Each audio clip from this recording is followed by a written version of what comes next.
Operation സിന്ദൂറിനിടെ 3 Rafale വിമാനങ്ങൾ വെടിവെച്ചിട്ടെന്ന പാകിസ്ഥാൻ അവകാശവാദം തള്ളി ദസോ സിഇഒ.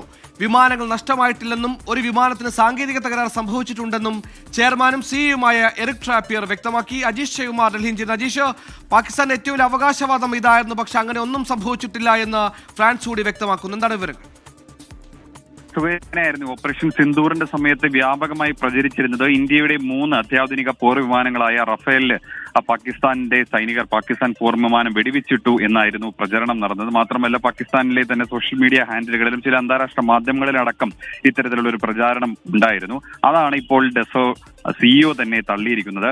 തങ്ങളുടെ അന്വേഷണത്തിൽ അത്തരത്തിൽ ഒരു വിമാനവും വെടിവെച്ചിട്ടില്ല, പാകിസ്ഥാൻ സേന വെടിവെച്ചിട്ടില്ല. ഒരു വിമാനത്തിന് ഒരു തകരാറുണ്ടായിരുന്നു. അത് ഓപ്പറേഷൻ സിന്ദൂർ സമയത്തുണ്ടായ തകരാറ് തന്നെയാണ്. അത് 12,000 അടി ഉയരത്തിൽ വെച്ചുണ്ടായതാണ് എന്നാണ് ഡസോ സിഇഒ പറയുന്നത്. അതിന്റെ സാങ്കേതിക തകരാർ പരിഹരിക്കാനുള്ള ശ്രമം ഇപ്പോഴും നടക്കുന്നതായിട്ടാണ് ഡസോ സിഇഒയുടെ ഒരു പ്രതികരണം ഉണ്ടായിരിക്കുന്നത്. അതിനിടെ ഏറ്റവും പ്രധാനപ്പെട്ട മറ്റൊരു കാര്യം, ഈ റഫാൽ വിമാനങ്ങളുടെ ഈ വിൽപ്പനയുമായി ബന്ധപ്പെട്ട് ചൈന നടത്തിയ ഇടപെടലിനെ കുറിച്ചും ഫ്രാൻസിന്റെ രഹസ്യാന്വേഷണ ഏജൻസി ചില വെളിപ്പെടുത്തൽ നടത്തിയിട്ടുണ്ട്.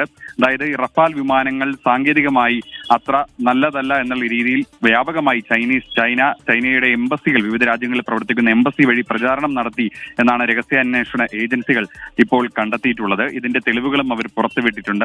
പ്രധാനമായും ഇന്ത്യക്ക് പുറമെ പല രാജ്യങ്ങളും ഈ റഫാൽ വിമാനങ്ങൾ വാങ്ങിയിരുന്നു. ഏറ്റവും ഒടുവിലായിട്ട് ഇന്തോനേഷ്യയായിരുന്നു റഫാൽ വിമാനങ്ങൾക്ക് ഓർഡർ നൽകിയത്. 42 പുതിയ വിമാനങ്ങൾ അവർ വാങ്ങിയിരുന്നു. കൂടുതൽ വിമാനങ്ങൾക്ക് ഓർഡർ നൽകിയിരുന്നു. ഇതിന് പിന്നാലെയാണ് ചൈന അവരുടെ രാജ്യത്തെ ആയുധങ്ങൾ കൂടുതൽ വിൽപ്പന നടത്താൻ വേണ്ടി ഫ്രാൻസിലെ ആയുധങ്ങൾ മോശമാണെന്ന് ചിത്രീകരിക്കാൻ ഇത്തരത്തിൽ പ്രചരണം നടത്തുന്നുള്ള വിവരം വെളിപ്പെടുത്തൽ ഫ്രാൻസിലെ രഹസ്യാന്വേഷണ ഏജൻസി വെളിപ്പെടുത്തുന്നത്.